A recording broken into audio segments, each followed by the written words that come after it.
Angel, we are now live, streaming on YouTube, Facebook, and our Facebook group. We're going to be obviously putting this onto our podcast startup chats. Absolutely. Thank you so much for joining me. I'm stoked that you're here.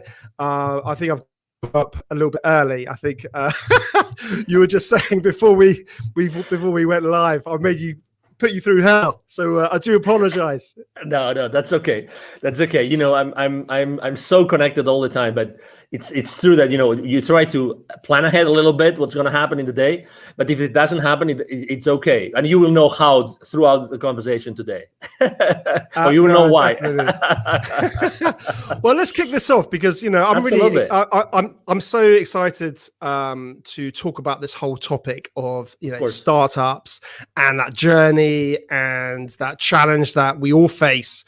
And I think wherever we can sort of get those pearls of wisdom or advice or help or a little bit of inspiration is always going to be a good thing and always help. So, but before we maybe sort of dive into what we're going to focus on, which is that whole, you know, pivoting in times of crisis, I think that's a really interesting sort of topic actually, because I've certainly done that in various sort of degrees, and you know, we can chat about that. So yeah, it'd be interesting seeing your perspective. But before we do, would you mind sort of introducing yourself to the audience, and just giving a bit of a background about, you know, who you are and what you do? Absolutely. So my name is Angel Ribo, and I'm in Dallas, Texas, although I was born close to Barcelona in Spain. Basically one of my favorite cities, by the way. Oh, look Barcelona. at that. Love it. Okay, I thought that you were going to say Dallas, Texas. I've never been. I'd love to go. I'd love to come you to visit. Come. There's lots of great things here happening. So, but anyway, you know, obviously I love Barcelona too. Basically both corporate CEOs and established entrepreneurs, they hire me to bridge the gap globally for expansion and exposure. The reason why I helped, you know, I use internationalization strategies to accelerate the growth of their companies is because throughout my life, for the last 25 years, I have held more than 1,500 CEOs in 33 different countries. And I was able to do that because actually, let me tell you a secret now that you are actually in the UK. One of the reasons why I'm able to do this is because mom and dad, they put me through an English academy when I was in school, when I was in elementary school. And outside school, I was learning English. And I remember that the summer of 1982, I spent a whole summer in Scarborough, North Yorkshire in the UK, learning English. And I decided I'm not going to speak a word of Spanish for a whole month. And I requested that company to put me actually, obviously, with an English family, but I don't want to have contact with any Spaniard throughout the entire month. So I had actually a Swedish student doing the same thing, learning English in the UK as the same as me. And I only had contact with Swedish people and people from other places, but not with the Spaniards. And that's why I was able to speak English. And then, you know, I started my international career and everything. Something which is also really important is that, you know, as I lived in Latin America for 10 years, my heart and soul is with the kids in need in Latin America. And I started my nonprofit. It's called Wisdom for Kids. I did that 3 years ago. I'm the co-founder and president of Wisdom for Kids. And we help underprivileged kids in Latin America become entrepreneurs using the local resources. That's in a nutshell, you know, who I am and what I do in my life, Ben. No, that sounds amazing. You sound like you've been doing a lot and have a lot on your plate right now. So absolutely, it's always fascinating. And to be honest with you, I'd love to sort of dive more into all of those little, you know, all those elements and those niches to understand more about them. That'd be amazing. But maybe that's for another day. Absolutely. We can be, I mean, obviously, thank you very much for having me, Ben, here. And thank you, everybody listening to us today. I can be with you guys anytime. You just tell me 5 minutes before, and I'll promise to be there. Okay, Ben? Pinky promise. And that never happened, of course. Pinky promise. Pinky. My son does that to me. He makes me do pinky promises. You see? Of course, I told you just 5 minutes, as opposed to the 1 minute today. It's 5 minutes. I mean, this is like 5 times more time ahead. It's wonderful. You'll have to return the favor for me. You'll have to do the same for me one day.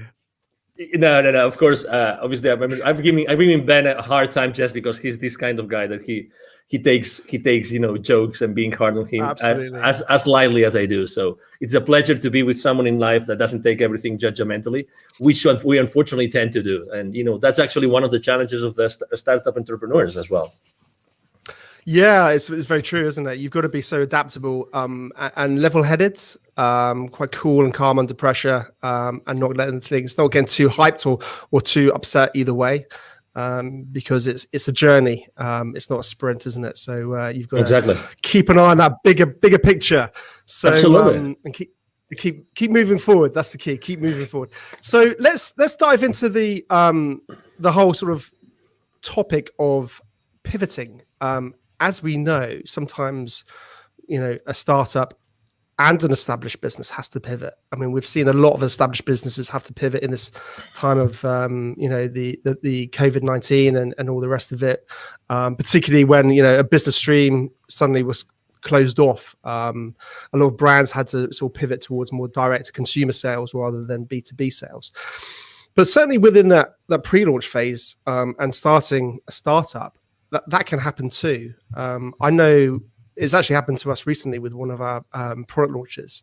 And without going into that, but I think it's a challenge that we face at various levels. And I guess thinking within that pre-launch phase, one of my thinkings is it sometimes best to pivot before you launch, if it's abundantly clear that you should, or sometimes is it better just to launch, test the market, and then pivot? That's a great question. And actually, you probably remember that probably it was like already 10 years ago that this guy invented this business canvas that you actually, it was a collaborative work developed here in the north of the country, in the US, by someone in the MIT, I think it was. The reason why I'm mentioning this is because we tend to forget that the buck, right, the dollar, the money starts with sales. And we are so hard on ourselves, going back to what I was saying about being judgmental, we are so hard on ourselves that we try to do everything else look perfect before we even talk to potential clients. Obviously, everybody in the startup world talks about the minimum viable product or minimum viable service, all these kind of things. But in reality, the only thing, let's say you and I will have an idea today, and it's an amazing idea, which could be actually easy for us to have a great idea today, and we say we're going to launch it. You know what we need to launch it? Okay, we commit that between now and 24 hours, you talk to 5 potential clients in the UK, you talk to 5 potential clients in Texas. We have 10, let's say only 50% of them show up. We already have market feedback. So I think I'm responding to your question. I'm a big proponent of, if you eventually have to launch something into the market, why don't you start talking to the market? And it doesn't have to be perfect. You have friends, you have former colleagues, you have relatives, you have neighbors, you name it. You go to a store, you go to a coffee shop, you talk to the guy which is serving you, the bartender. You can even ask that person for their feedback about what you want to launch. So to your question, my main business mantra is take imperfect action now. That's me. That's my clients. Take imperfect action now. So definitely, I would reach out to the market first, and then I would start strategizing about what's the best way I can launch or pre-launch my product or my service or my company or my venture. But definitely, I mean, I have seen so many people wasting so many hours, so many days, so many months perfecting something before even talking to someone in the market to see if that would fly or not. So that's definitely my response to that. No, it's very true. I think within a good pre-launch phase, speaking to the audience is absolutely critical, because like you said, too much time can be wasted on tech development, and your whole bubble of one, an opinion of one is always dangerous, as they say. So I think there's no doubt. But it's interesting, as talking about the pivoting challenges. We faced a technical challenge, for example, and I was thinking about, I wonder if you could sort of categorize those problems, whether they're it's the challenge of or the wanting to pivot because of technical challenges, and you realize that initial angle is closed off to you. For example, you need to feed in, you need something with you're relying on a third party, and then suddenly they cut off their service, and your whole product roadmap was and the USP was around this collaboration. So you're relying on a third party, and then suddenly they pull the rug from under your wheels. when that happens, clearly you need to pivot because you can't really launch to market without it. But I think one of the mistakes, and that's something that's we've recently found. So we're having to do a slight pivots in terms of our launch, one of our products that we're releasing, in terms of just realigning some of those core elements. Interestingly, we had and it's still ongoing, is another product launch which started way back when, and that was my thing. And I think I made those exact same mistakes that you talk about, and you shouldn't make, which is, it's got to be perfect. It's got to be perfect. Just one more thing. Can we just do this feature? And then suddenly it becomes like a monster. And I think that has been a huge frustration for me, certainly, is not getting something out of the door.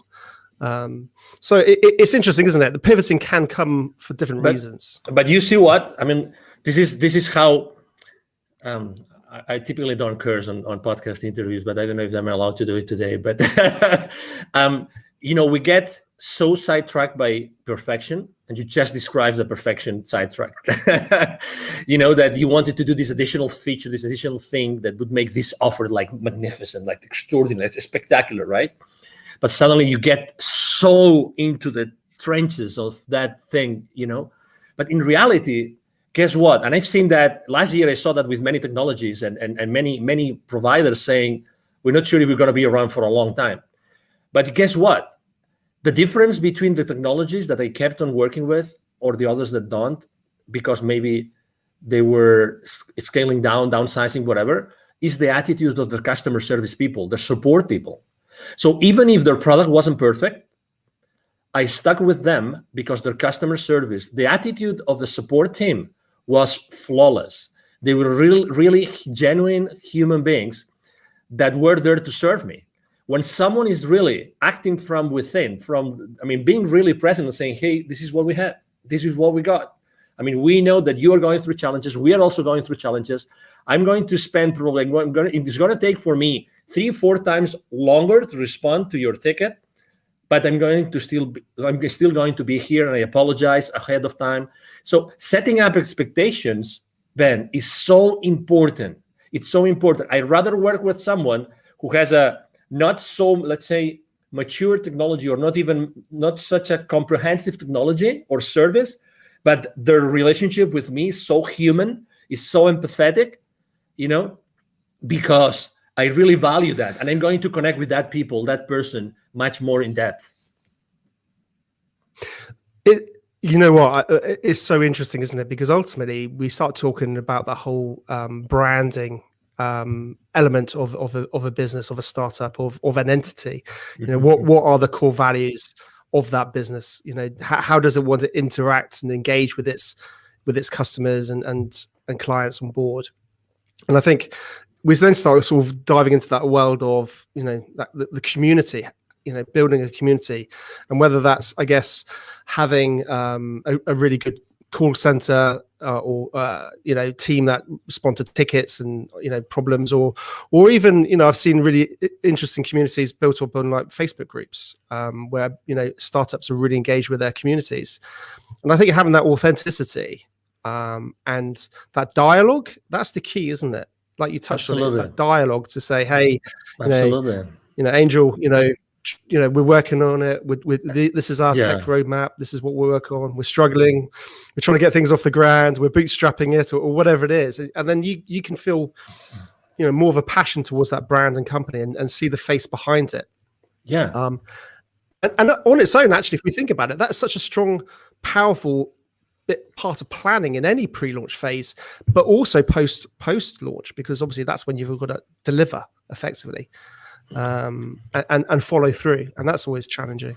Absolutely. I can give you even another example. Last year, there's this technology that they love to use. My team is an expert on using that. It's called Zapier, which allows you to automatize so many different systems.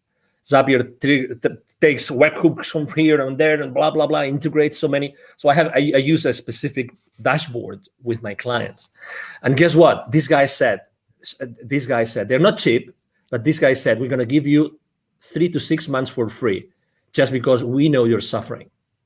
And their support system is great. Okay, so they gave me 6 months for free subscription last year, just for the sake of it. Just for the sake of it, because I was a small business owner, I qualify, blah, blah, blah. Just 3-4 months ago, a competitor came up to the market at a fraction of their price. And they offer you so many more actions per month, which is the currency that Zapier uses. So like a fraction of the price and offering you much more for that fraction of the price. But guess what? I'm not going to change from Zapier. I'm just giving you an example, right? I'm not going to change because they stood behind me, with me all the way. They provided me extraordinary service. They even said, we know cash flow is an issue for you. We're going to support you.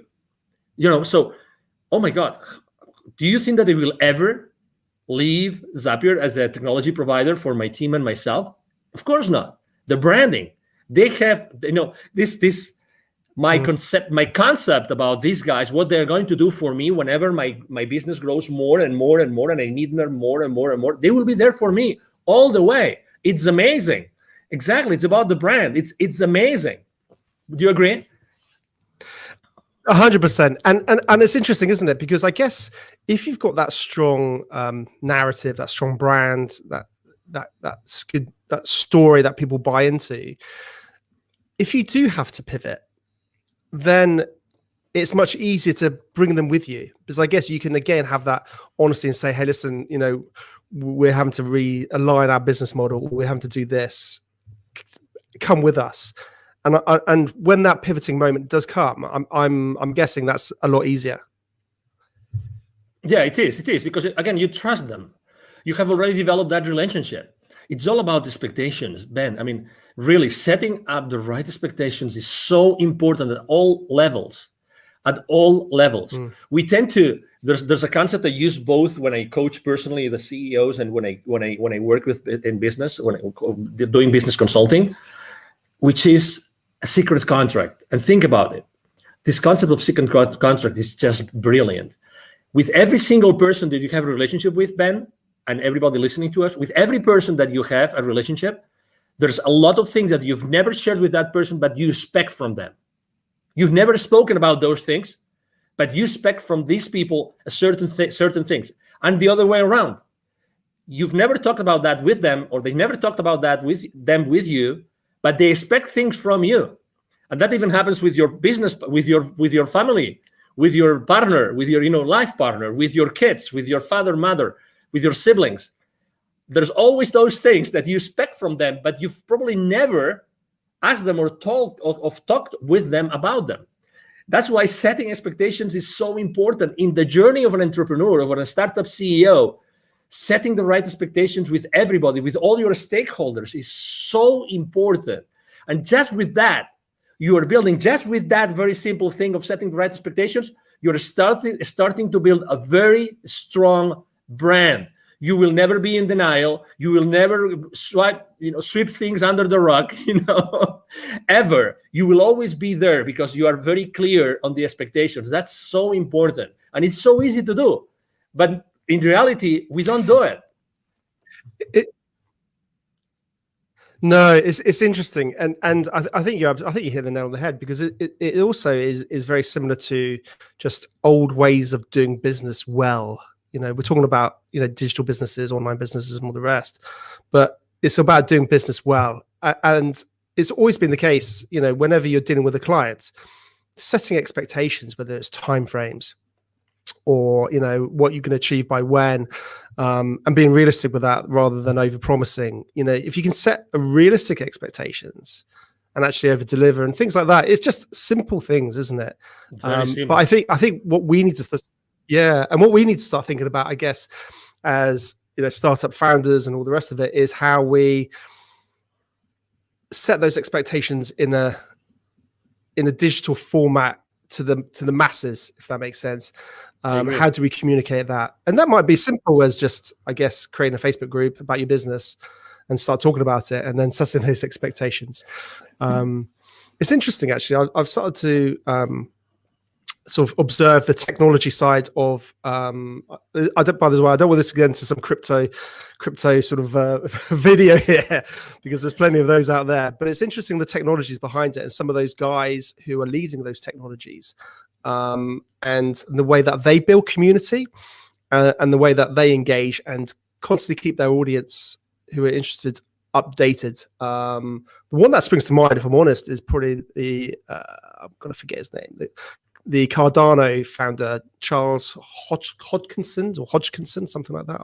I can't remember off the top of my head. And he's constantly sort of talking about Cardano and what they're doing and all the rest of it. And that's when you just think about it for, I guess, your own business or your own startup it's interesting lessons that you can possibly take for yourself post-launch, but equally, I think pre-launch, and start getting a bit of hype behind it before you even go live potentially. When should a business, I guess, not pivot? That's an interesting question. Can businesses pivot too soon? I think that the market speaks. I think that the most important thing is to see if the market is actually moving, is shifting, if the market is asking for different things or not, if the market is still willing to pay for the same products and services or not. That's the question. It's not about us. It's about the market. It's about, is there a new market being created? Is there a new community being created they're going to want specific things? So that's the question. I think that you have to really put the thermometer in the market. You have to have those conversations, those imperfect conversations with your potential clients, and see, hey, will you keep on paying for this? Do you still feel the value? Do you still feel the value in these kind of products? Or right now, what's happening now, what do you think is going to help you go to the next level?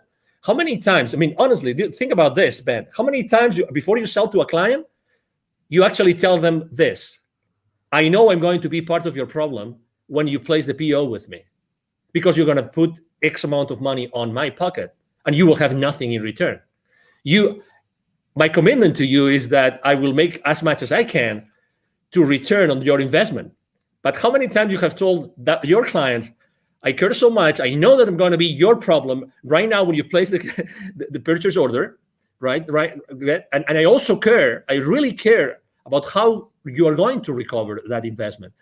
These conversations are very uncommon and unconventional, because they are uncomfortable, because we think, oh, maybe someone doesn't place the PO, right? It's very similar to, as entrepreneurs, when we start niching, and we start thinking of what's the right way to position, what's the fame, what's that sentence, that pitch sentence, that statement that we use when we're trying to craft it, that we're always between this 30,000 level feed, copywriting, or onto the ground level copywriting, right?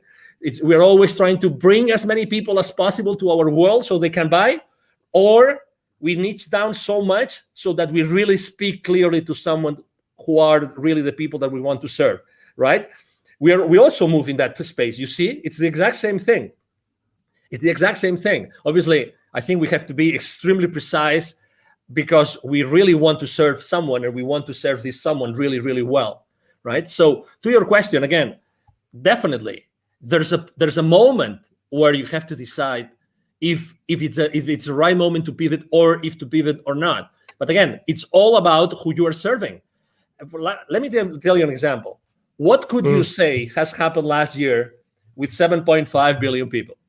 If there is one factor that had all 7.5 billion at some point, it's fear. Okay. I'm not talking about politics. Okay. I'm just saying what it is. There's never been more fear in the planet like last year. Okay. And maybe it continues this year for whatever reason. Okay. I have been building bridges. You are a public figure. I'm a public figure. We're here to build bridges. We're not here to fracture the society. We're here to actually help everybody come together, get together, and make this world a better place. That's why you're doing what you're doing. 100%. That's what I'm doing. Exactly. Right. So, but still, if there's fear, think how you can help everybody. If you know that everybody's going to be in fear, why don't you talk to your market and you double check that that's the reality, and double check if that fear is going to move the needle for what they need. They may need some additional personal support. They might need, support for specific areas in their business. Right? Is that fear going to affect the existing clients or not? Is it going to affect will you have to deliver your product or your service in a different way? Again, it's all about the market. It's all about the people, how they feel. It's all about human beings. It's all about human beings, how they feel inside. They're going to make the purchase decision. The buyer, decision has it changed? Are there different criteria? The purchasing criteria of our clients, has it changed? The decision process, has it changed? It's all these kind of things that you have to think about before you decide to pivot or not. Yeah, no, definitely. I mean, that's an interesting point. Has it changed? I mean, ultimately, their buying decision might not have changed, but the way that they buy it may have changed. They might not be able to go into the shop like they used to. So, how can you deliver that product or service in a format that they can still access? Because they may well still want it. We've seen that, haven't we, with gyms? Gyms have got, people can't go to physical gyms in the UK. I'm not sure what it's like in America, but so people are having to think about, how can I deliver that course online effectively, because those people still want that. And you're 100% right. And I think this goes from pre-launch and carries on continuously forever, is knowing your audience. You touched on that, and listening to your audience. But it's really easy to say that. Well, people think, oh, my audience is everybody. And I think it's so important. And you touched on it. You got to really drill down on who you want to help. And know that market inside out, and that can change. But absolutely. I think have a focus where it is right now. Going back to the is there a right time to pivot? It's interesting because I completely agree with everything you're saying, but part of me also wonders whether you can be too soon. You can be an innovator, and you could be creating something that the market's never seen. So people don't necessarily sometimes know that what you have is going to help them. And that's an interesting challenge. We're seeing a lot of this actually in various sort of technologies. Things are coming out all the time. But you might not get that initial traction. I agree. But it all comes down to, as you know, people buy from you what they want, but you know what they need, right? I mean, you define a transformation path, right? You define the transformation path. You talk to them with your pitch. You talk to them to find them where they are, and then you describe a transformation path, and you are selling them the transformation and the final destination of that transformation, right? You got to tell a good story, haven't you? Yeah, exactly. But again, I think that we make a decision as entrepreneurs. We make a decision every single day of what we talk about and who we talk about. At the end of the day, if you are able to describe that transformation, they might not know, they know what they want, but they don't know what they need. So you're still able to sell to them what they need if you are able to position it as what they want. Okay, so obviously there's this very famous book that you've probably read, The Crossing the Chasm, about technology adoption. Very old book already, like 20 years, 30 years old. I'll be honest, I'm a really bad reader. I'm honestly, I'm so okay. No problem. So I'd love to be a big reader. I really would. It's okay. Crossing.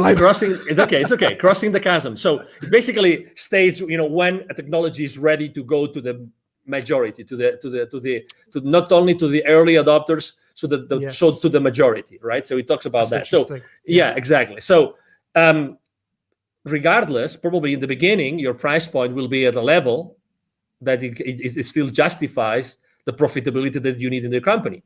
You know what I mean? But at the end of the day, it's always the same thing. Are you able to position what your clients want from your pitch so that you give them what they want? They buy what they want, but you give them what they need because you are the expert. You are the subject matter expert. You're giving them what they need because you know more about that, because you are the expert. And obviously expertise is one of the most important things when you're pivoting, right? I mean, are there areas of expertise that you probably have not pitched enough to your audience? That's an area of, as you know, of innovation and being ahead of the curve and being creative and all these kind of things, and I think that also as entrepreneurs, when we are in startups, I think that we all the time we see new things. We're ahead of the curve. I mean, we really see those innovations because when we push so hard and we do so many things for so hard because our life goes on it, right? So eventually we discover many other things and new ideas and new horizons open up for us. And and it is what it is, and so I mean, if you are an awakening enough entrepreneur, there's consistently reasons and ways for you to be innovative and to start trying those innovations into the market. No, definitely. I think like any good entrepreneur, they're constantly looking at the world in a different way.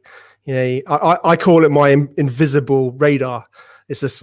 If anyone's watching the video, you'll be able to see what I'm doing. But if you listen to the podcast, you won't. But basically, it's like up there constantly, and it's just going, and then it's all hones on something, and then suddenly it's like, oh wow, this is like, and your brain starts going 100 miles an hour, and then your wife tells you to calm down and stop being silly and get focused on what you're doing. Exactly, because it's always challenging, isn't it? It's getting pulled too far in too many different directions. Absolutely.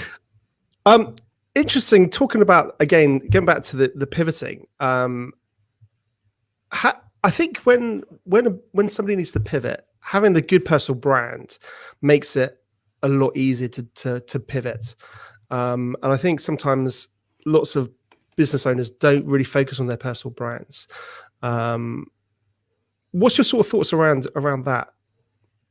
Well, I think there's two. This is a two-way street, right? Because you want to have a very strong personal brand, but at the same time, you don't want to be the main constraint on your business, right? So you have to be careful, okay? Because you obviously want to have a whole, system, people that will support you in delivering all that, okay? So the personal brand is very important, but also make sure that in the delivery of your products and services, you are not a constraint. So that's the number one thing. Do I believe in like having a very strong personal brand? Absolutely. And it's much easier to build than what people think. I'm blessed enough to have been invited to your podcast, Ben, today, and I have probably 3 or 4 more today. I'm there's a lot of people reaching out to me, and I'm really extremely blessed that happens. But it's relatively easy just to give. I mean, I'm giving just some nuggets that people might like or might not, but it's being present. It's spending 30 minutes, 45 minutes, 1 hour, adding value to someone's audience, and by doing this, you are actually building my brand. I'm building my brand right now, thanks to you. I'm grateful to you and to your audience. And again, people think that branding is this big, massive monster that we've never seen their face, right? But it's so difficult, and only large corporations can actually build your brands. Not at all. Just answering an email on the chat on LinkedIn, you're building your brand. Let me give you another example. 100%. When I say happy birthday to someone on LinkedIn, I do it in a different way. I tell you, people remember me because of the way I give them the happy birthday. And it's so simple. And the same thing when they change positions in their companies. I do it in a different way. Guess what? You don't need anything. If you're starting small and then you want to scale up in the future, guess what? You can start doing this right now. Be yourself. Don't be afraid of yourself. It's very true what Tony Robbins says in his events, which is, what we are fearful of as human beings is of our potential, is of how powerful we are. It's not of our flaws. It's not that we will not be able to deliver. It's of our potential, of our power. We're really powerful. We all have this expertise inside of us that nobody else will be able to deliver just because of the experience we have had in our lives. You have had your experience, Ben. You've gone through several, successes and failures. You've learned a lot of lessons. Everybody has had their own journey, and that journey is of value to someone else. That's why everybody can really become an entrepreneur if they really want to. That value, that intrinsic, unique value of anybody out there can really help other people, to overcome their challenges in their personal lives or in their business life. It is what it is. It's by definition. 100%. And also what I love about it is it gives, several things. It gives a face behind the business. So it has you have that real sort of personal element. And I think that's the future for business, having personality. But also I think as an individual, we all know we have many layers. We have many interests. Whereas a business is obviously clearly focused on one area, possibly with a very focused audience. But with a personal brand, people, you're able to express more of your interests. You're able to express more of your fascinations and your other hobbies and other, businesses. So I think certainly if you do need to pivot, it's much easier to do so, and because people believe and buy into you, not that particular product or service. I think that's something very, very interesting.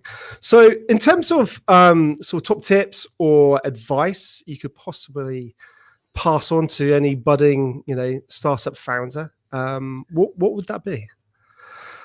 Well, I said it before briefly, but it's definitely, I think that's, honestly, I think this is at least 50% of the success, of the secret to success for any entrepreneur right now, which is take imperfect action now. Take imperfect action now. Expose yourself. Whatever you want to do, start doing it right now, immediately. Start talking to potential clients, to potential partners, to potential collaborators, to potential allies, immediately. Take imperfect action now. Don't wait. There's never going to be a perfect time for you to become an entrepreneur. Never. So why don't you start doing it now? You don't really need much. Honestly, you don't really need much. Really. I mean, what did they say? Yesterday's the worst day, today's the best day, or something like that. I probably got that completely wrong. No, yesterday was the best day. Today, I can't remember. I was just probably making something up. No, that's okay. But it's a matter of, hey, take imperfect action now. And then as soon as you start making steps, taking those steps, as soon as you start doing that, you will start seeing the forest. You will start seeing this works, it doesn't work, this could work, this couldn't. You start seeing the rest of it. But you have to start making those steps. You know what I mean? So definitely. Exactly. So be humble enough to do that. Definitely. And just out of interest, on a side note, Angel, what's the sort of whole startup scene like in Dallas, and in your hometown? What's business like there? Well, I have to say, first of all, it has changed and improved a lot. Dallas used not to be the startup hub that it is today. I've been very involved with the startup community here. Actually, last year, it's so funny. Last year, I gave 2 different webinars to the startup community here, and the title of both webinars were Pivoting in Times of Crisis. both of them. So there's a very strong community for startups here, very strong. That particular accelerator I gave the webinars to, it's called The Deck, but there's many accelerators. The mayor of Dallas himself, he has said many times on the stage, he wants to become a very stronghold, important stronghold of the startup community in the country. And there's a lot of, angel investors community and family offices. And this, it's really a great place to be an entrepreneur and to start up your business. I'm very involved with the Startup Week here and with the Startup Weekends. I've been the jury for a few Startup Weekends as well. So, it's a great place to be, definitely. I would encourage anybody that would like to maybe try and come to the US. This is a great place to be. Fantastic. And am I right in thinking a lot of people are moving out from California and Silicon Valley to Dallas? Totally. Is that right? Yeah, it's true. Actually, large corporations, even before the pandemic started large corporations from California started to relocate here. And right now it's massive. It's massive, the amount of people that are moving from California and many other states to Dallas, to Texas, North Texas, because Dallas is strategically positioned. You don't think about it, but Texas is a huge state. We will never run out of space. That's the beauty. We will never run out of space. And we don't have a state income tax, which is great. And also, the property prices are pretty reasonable. So yeah, it's a great place to be. Ben, you should start making your luggage here. Come on. Well, I've got a wife and 2 kids to sort of bring in tow. So great school systems here. Great school system. Oh, fantastic. Well, absolutely. You know what? We can have this conversation aside, Ben. Well, it'd be great one day, definitely. I think in my dream one day, I really want to make sure I get to meet, like you in the real world, and all my guests, because I think it's it's very easy for us to just do it virtually, and that's fantastic. But I think if we can actually try and do that, like down the pub and have a beer, that's where, relationships can get built and go further. And I think, digital and what we can do now is amazing. But I think if we can get that, carry on with that social element into the real world, I think it gets even more powerful. Yeah, no, definitely. So one day I will get over to Texas, and come and say hello. So no doubt, I'd love to come and say hello. Awesome. Please do. Brilliant. Well, Angel, listen, thank you so much for joining me. It's been a real pleasure. Fascinating to chat about pivoting and some of the challenges and all the rest of it. And you take care and have a great day. And you too. Thank you very much. And if I may, just to tell people how they can find me. Absolutely. Okay, so again, my name is Angel Ribo. Last name is R-I-B as in boy O, R-I-B as in boy O, B as in boy O. The easiest way to reach out to me is to send me an email to angel as in heaven, angel@angelribo.com. Okay. Thank you very much. Really, Ben, it's been a pleasure to be here. And thank you everybody that has been listening and watching to us today. 100%. I'll put all your links in all the show notes and all the rest. How kind of you. Thank